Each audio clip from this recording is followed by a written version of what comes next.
Toujours dans la lecture de Gnosis, troisième partie, la clé qui ouvre la porte de l'au-delà. La clé qui ouvre la porte de l'au-delà. Cette clé est une méditation particulière qui utilise le souffle, le pneuma en grec. Une méditation pneumatique qui ouvre la porte de l'au-delà, celle du monde non manifesté.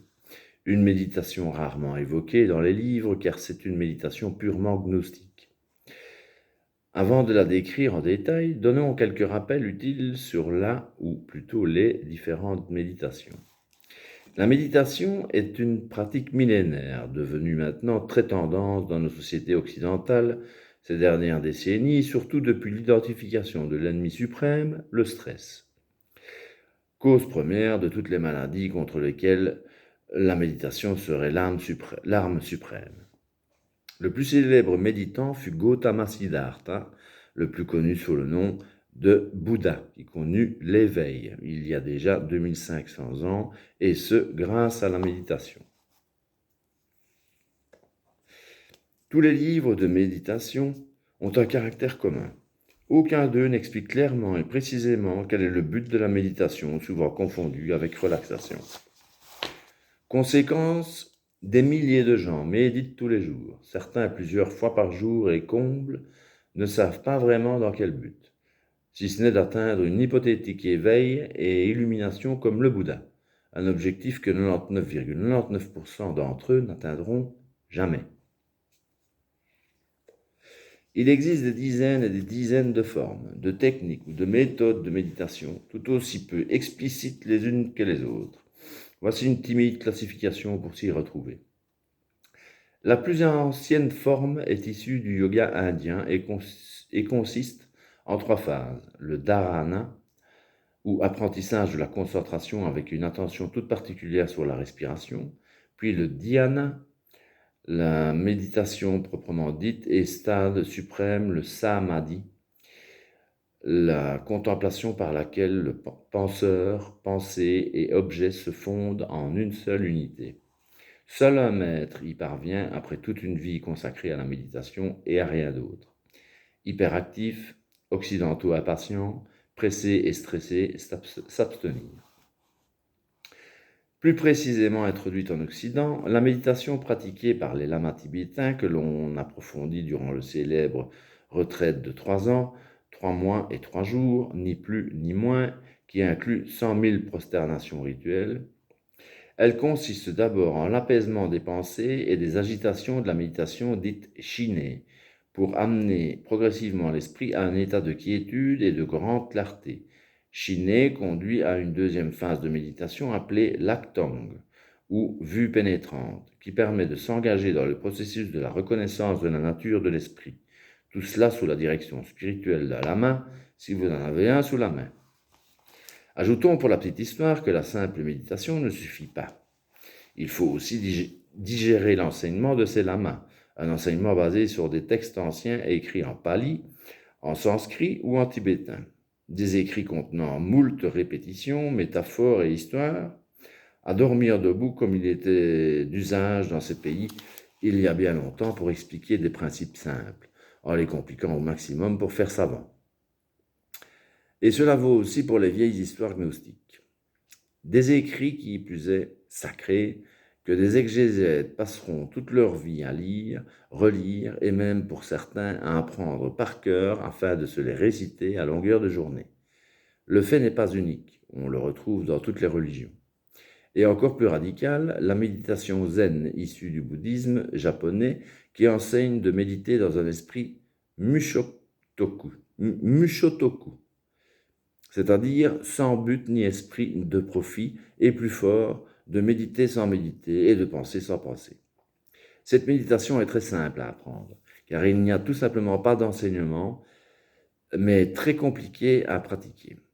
Pour résumer, on s'assoit tant bien que mal dans la position du yoga, dite du lotus ou du demi-lotus, qu'on appelle zazen. Les genoux doivent toucher le sol, c'est obligatoire. Une position assez facile à prendre pour un Indien ou un Asiatique et une vraie torture pour un Occidental, les hommes en particulier beaucoup moins souples que les femmes. On regarde droit devant soi, les yeux ouverts et le dos bien droit, et c'est tout. Article 22, débrouillez-vous comme vous pouvez. Il existe une multitude d'autres formes de méditation, comme la célèbre méditation baptisée transcendantale, abréviation MT, introduite en Occident par l'Indien Maharishi Mahesh Yogi dans les années 60 et qui a fait le tour du monde. Elle consiste à s'asseoir confortablement dans un bon fauteuil, fermer les yeux et répéter sans cesse un mantra, c'est-à-dire un son sans signification, afin de ne pas occuper le mental sur une quelconque réflexion, et cela 2 fois par jour pendant 20 minutes, la durée officielle de la méditation en Occident. Les classiques de la méthode vous expliquent qu'il s'agit d'un 4e état de conscience, un état d'éveil au repos, et que si seulement 1% de la population mondiale pratiquait quotidiennement l'AMT, la paix mondiale serait assurée. Il est vrai que si chacun d'entre nous s'accordait chaque jour une période de repos contemplatif pour décompresser, les relations humaines ne s'en porteraient que mieux. Voilà pour le rapide tour d'horizon. Pneumatikos, la méditation pneumatique. La méditation pneumatique. C'est une méditation basée sur l'observation de sa respiration. La légende prétend que Bouddha l'aurait utilisé pour parvenir à l'éveil qu'il aurait enseigné à ses disciples en la baptisant technique du va-et-vient du souffle. Le principe de cette technique consiste à réduire au maximum l'inspiration et l'expiration jusqu'à quasiment arrêter sa respiration. C'est en quelque sorte une respiration invisible. Voici comment la pratiquer. Fermez les yeux pour vous retrancher dans votre fort intérieur. Assis sur le sol en position de yoga, dite du lotus ou du demi-lotus pour les puristes, ou plus simplement assis sur une bonne chaise, le dos bien droit, commencez par faire de profondes respirations. Vous inspirez longuement en portant toute votre attention sur cette inspiration. Gardez un moment cette inspiration dans vos poumons. Cela s'appelle faire de la rétention, surtout sans jamais forcer. Puis expirez longuement, toujours en observant bien cette expiration. Continuez ainsi 2 à 3 minutes. Vous nettoyez vos poumons. Imaginez un ballon à l'intérieur de votre poitrine. Vous inspirez et le ballon se gonfle. Vous expirez et le ballon se vide. Inspirez maintenant moins longuement, puis expirez un peu plus vite que précédemment.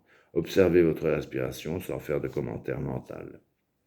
Les hindous disent que la respiration est le véhicule de l'esprit. Ils l'appellent le prana, et les anciens grecs le pneuma, littéralement le souffle, que le Nouveau Testament a traduit par Saint-Esprit. Entre chaque mouvement d'inspiration et d'expiration, flux et reflux, il existe une phase neutre, un intervalle. C'est sur ce moment d'arrêt, ce point d'équilibre, qu'il faut focaliser son attention afin que ce moment dure le plus longtemps possible. Reposez-vous dans cet intervalle. Restez calme, détendu, tranquillisez toute l'activité de votre corps et votre mental. Maintenant, 2 possibilités s'offrent à vous. Vous comprendrez au fur et à mesure de votre pratique laquelle choisir suivant les circonstances du moment. Première possibilité, l'extinction progressive du souffle. Respirez calmement en réduisant petit à petit l'étendue de vos mouvements respiratoires. Contrôler et lâcher prise sont ici les maîtres mots. Un minimum de contrôle au travers d'un lâcher-prise global afin de diriger lentement le souffle vers son extinction. Continuez ainsi. Ne forcez pas et laissez faire les choses naturellement, avec calme et fluidité. Le souffle s'approche alors de l'extinction. Par la pratique, chacun peut atteindre des états plus ou moins profonds durant cet exercice. Ce mode de respiration agit sur la conscience qui progressivement s'étend hors des limites habituelles et permet alors d'accéder à des niveaux de connaissance supérieurs et d'obtenir ainsi des réponses à de nombreuses questions. La respiration complète, inspiration et expiration longue, élève le niveau d'énergie, tandis que la respiration invisible élève la conscience. Deuxième possibilité, la respiration rythmée et étouffée. Vous respirez de moins en moins profondément, de manière courte, rapide et régulière, comme si vous aviez l'impression de sans cesse manquer d'oxygène. À un moment donné, votre respiration va finir par se caler sur le rythme 1-2, inspire, expire, et ainsi de suite. Continuez ainsi. Au bout d'un certain temps, une délicieuse volupté commencera à vous envahir. Votre visage va se mettre à sourire tandis que toutes les réactions biologiques de votre corps vont ralentir. Bientôt, vous ne serez plus qu'une respiration et plus rien d'autre. Et alors, sans aucun effort, vous serez transporté dans un océan de sérénité et de bien-être. Vous allez tout naturellement sourire, sourire aux anges. C'est cela, la méditation pneumatique. Cette respiration avec légère soif d'air, c'est-à-dire une légère privation d'air constante de manière à respirer de façon courte et régulière, est qualifiée par certains pratiquants comme la porte étroite, le passage, le gué qui conduit dans les mondes spirituels. Il faut sans cesse reprendre un peu d'air pour avoir sans interruption l'impression d'en manquer. C'est à ce moment qu'il faut placer une pensée précise associée à la légère privation d'air pour obtenir de nombreux bienfaits dans tous les domaines, comme des réponses à de nombreuses questions ou encore de dépasser des blocages anciens. Citons une phrase relevée dans un livre paru en 1966 aux éditions Berger-Levrault intitulé Magie et chasse au Cameroun de Henri Koch. Hommes parviennent aimer après respiration étouffée. La méditation pneumatique, pratiquée quotidiennement, peut vous conduire à de merveilleux états de supraconscience ou d'illumination. Avant d'aborder ces états, donnons quelques précisions sur les états de conscience lors de ces souffles et la pratique de la méditation. Les états de conscience. Le tableau ci-dessous résume 4 états de conscience en fonction du corps, au repos ou non, et de la conscience. Donc, je vous le montre. Voilà.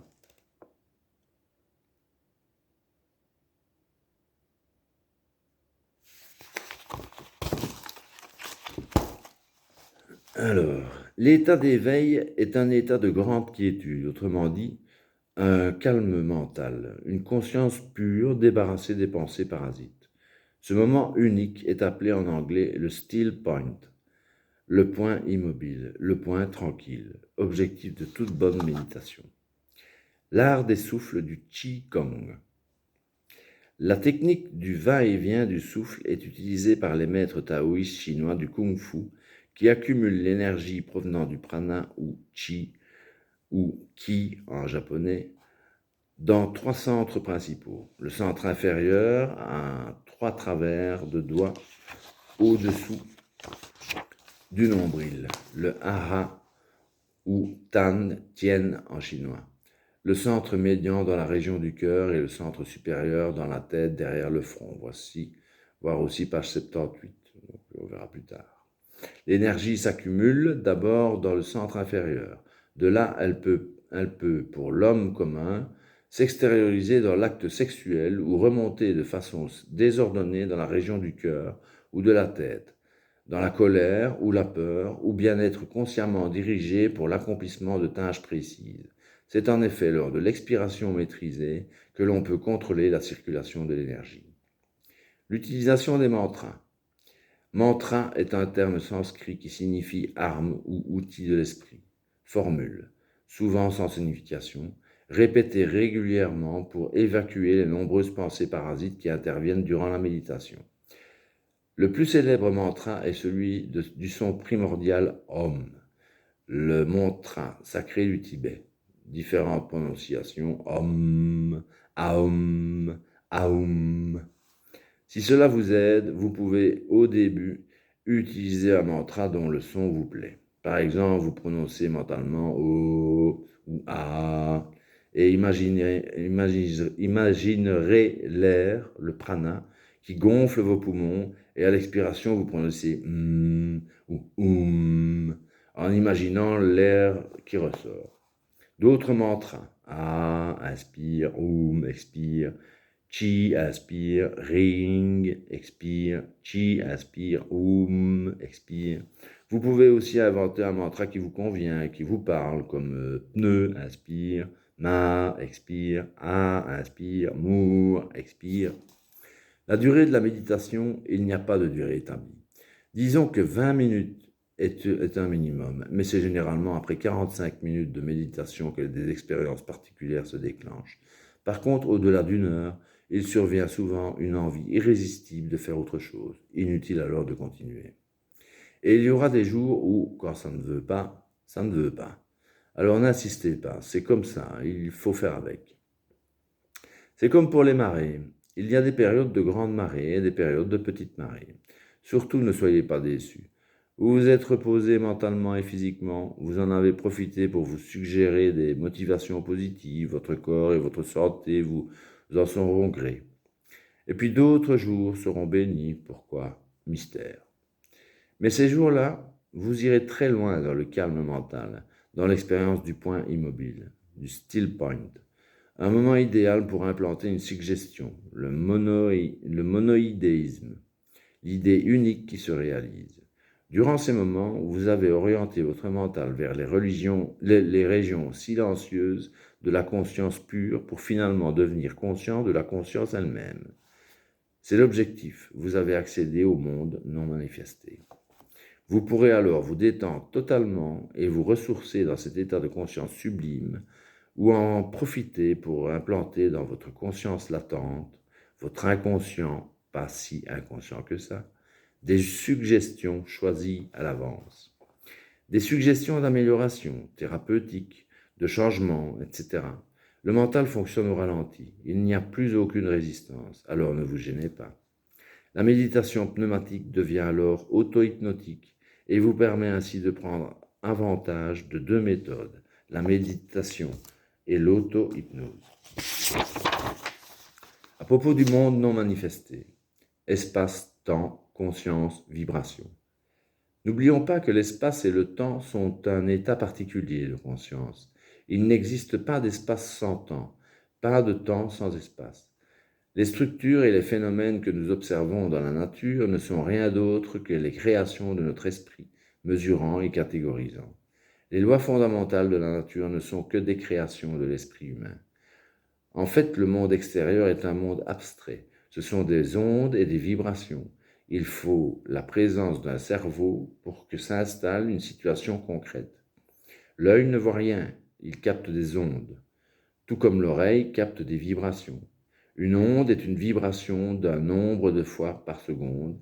C'est un modèle vibratoire dans l'espace et le temps. Et si le temps n'existe pas, il n'y a pas d'onde, donc pas de création. C'est seulement en se situant par-delà le temps que l'on transcende le monde des causes et des effets et que l'on accède au non manifesté. Le non manifesté est la source invisible de toute chose, d'où émane la conscience. Un royaume de paix profonde, un vide dépourvu de forme sur lequel s'épanche à n'en plus finir la philosophie bouddhiste. La forme est le vide est la forme. Comme le dit le célèbre sutra de la grande sagesse, le sutra du cœur, une formule qui ressemble étrangement à celle des gnostiques, le vide est plénitude. L'essence de toute chose, c'est le vide, qu'on appelle aussi vacuité et qu'il ne faut pas confondre avec le néant. Un monde immobile est vide, mais néanmoins plein d'énergie, de chi en chinois, et comme le dit le Tao, quand on sait que le grand vide est plein de chi, alors on sait que le néant n'existe pas. Le chi, le pneuma en grec, est le lien entre l'univers physique et le non manifesté. Un monde sans temps, sans espace et sans matière, et un monde de silence. Pour prendre conscience de l'espace, il faut un objet, ou au moins deux points de référence pour que les concepts de distance et d'espace puissent exister. Le silence, c'est pareil.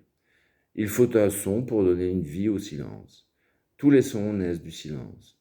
Le vide et le silence sont deux aspects de la même chose. Ils sont la manifestation du monde non manifesté. Ce qui faisait dire aux gnostiques, au verbe ignorant répond le silence. L'homme immortel est appelé silence. Il n'est besoin de voix ni pour connaître, ni pour former un concept, ni pour l'illumination, mais où toutes choses sont lumière et n'ont ainsi pas besoin d'être illuminées. Pistis Sophia. La physique moderne qui étudie la structure des atomes nous confirme que la matière prétendument solide est constituée presque en totalité de vide, tellement les distances entre les atomes sont immenses comparativement à leur taille. Pour mieux comprendre le non manifesté, pensons à la création de l'univers comme nous l'explique la théorie du Big Bang, d'où est né notre univers avec une gigantesque explosion il y a de cela 15 milliards d'années. Avant, il n'y avait pas d'espace attendant d'être rempli. Il n'y avait rien que le non manifesté.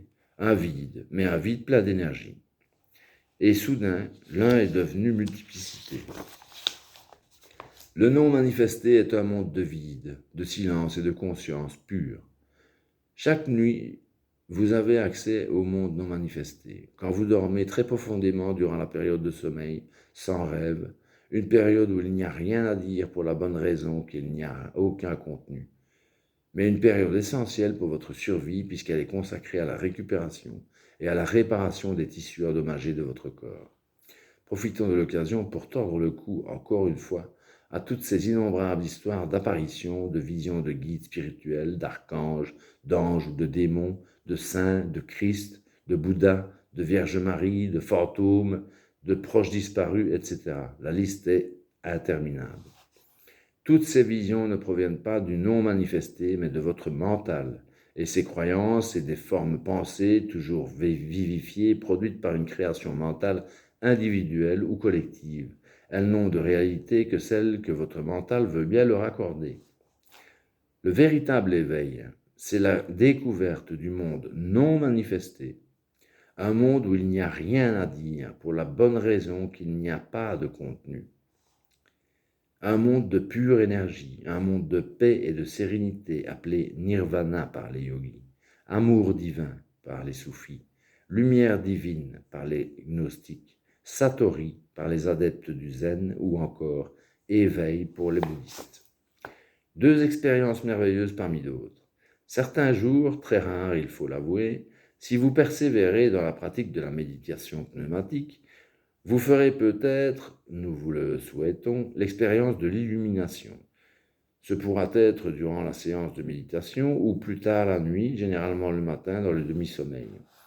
Au même moment, vous pourrez aussi entendre depuis votre nuque un bruissement, un bourdonnement semblable au vol d'une abeille. Cette expérience extraordinaire est recherchée par les adeptes du yoga et les yogis qui l'appellent réveil de la Kundalini. C'est ce phénomène appelé éveil que connut le Bouddha 500 ans avant Jésus-Christ. Dans cet état, on sait tout, on comprend tout, on devine tout, on peut tout. Ce bruissement est connu en physique moderne. On l'appelle bruit de photon ou encore bruit de grenaille, en anglais shoot noise. Shot noise. Les photons, ces petits paquets d'ondes énergétiques de la lumière, expliquent la sensation d'illumination.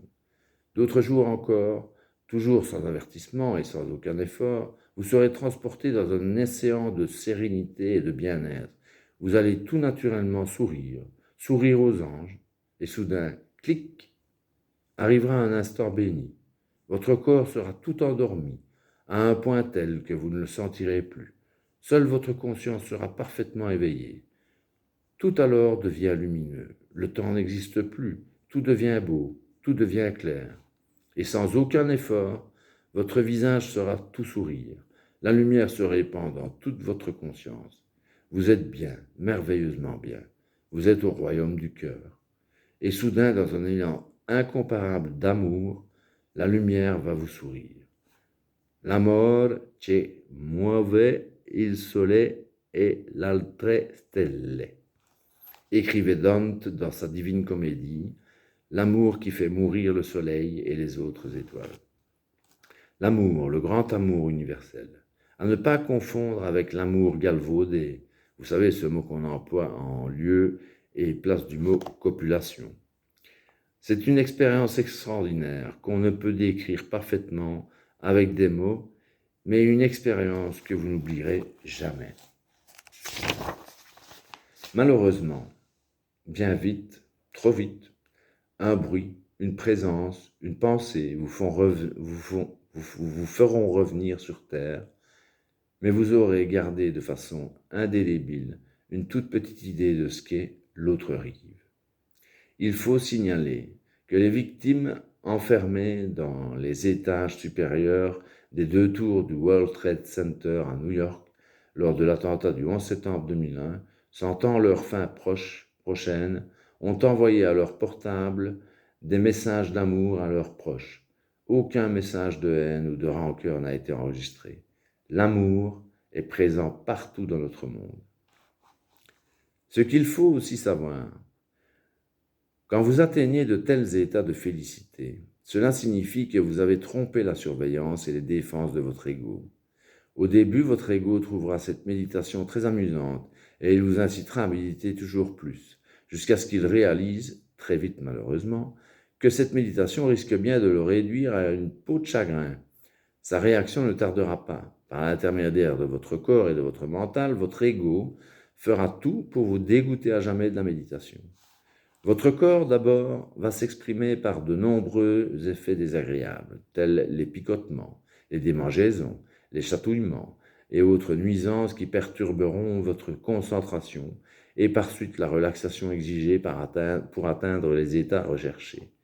S'ajoutera aussi la tendance à l'endormissement, surtout si vous êtes en position allongée et les yeux fermés, résistance commandée par votre inconscient et dont votre ego a alors acculé dans leur ultime retranchement. Votre satané mental ensuite, avec des pensées disparates destinées à vous faire oublier le but de votre méditation. Notre conseil, si une pensée parasite qui n'a rien à voir avec votre méditation survient, souriez et sermonnez au besoin votre mental, puis revenez à votre thème toujours et encore. Surtout, ne vous laissez pas distraire par votre mental. Il utilisera de multiples stratégies pour reprendre la direction des opérations. La distraction est son arme favorite. Vous passerez d'une pensée à une autre et au bout d'un certain temps, vous serez complètement ailleurs. Ou nous n'en savons rien, mais bien loin en tout cas de votre méditation. Pas d'énervement, souriez-lui, montrez-lui que vous n'êtes pas dupe et revenez à la méditation en l'obligeant à vous donner les suggestions pour l'approfondir. Ce doit être un monologue dirigé. Il vous faudra aussi contrôler vos sentiments et ne pas vous laisser emporter par eux. Les sentiments sont une réaction de l'âme, de votre mental au monde extérieur. Ils sont la porte de la folie. Il vous faudra apprendre à domestiquer vos sentiments, simplement en les observant, en devenant le spectateur de vous-même et du monde qui vous entoure. Contemplez les sentiments dans leur nature, leurs causes et leurs effets. Alors vos sentiments qui étaient source de faiblesse, une fois transmutés, deviennent source de pouvoir.